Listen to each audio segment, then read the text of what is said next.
This is Mitchell from GameFront here with a couple of tips and strategies on beating your friends and placing high on the global leaderboards for the Dish Challenge mode in the Dishwasher Vampire Smile for the Xbox Live Arcade. Dish Challenge mode is basically like a marathon mode. It's a non-stop action battle arena where you face off against wave after wave of enemies with the goal of scoring as high as you can before you end up dying.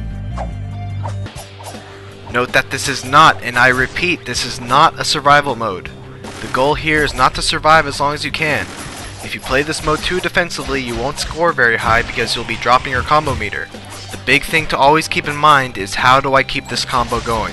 And there are several ways to do this. First, know your aerial combos. Aerial combos are the easiest way to maximize the number of hits you can get on an enemy before you have to finish them off. Note also that there eventually comes a point where you cannot get any more hits from an enemy no matter how many times you actually hit them with that weapon. Next, always aim for executions. Executions give much more points than regular kills. Instead of ending your aerial combos with a strike, always try to finish it with a grab to ensure that you get the execution. After you finish a wave of enemies, you'll usually have a long period of time where you won't actually be able to hit anything. During these times, use your gun to fire in different directions. If you hit something, your combo meter will fill and you'll be able to retain your combo going into the next wave. Big and tough enemies like these samurai robots, the creepers, and the warden should be taken down with your magic attacks. Try to save at least one skull to use for health, but don't be afraid to use one to simply clear the screen of tough enemies. While this is a point challenge mode rather than a survival mode, if you die, you can't earn any more points.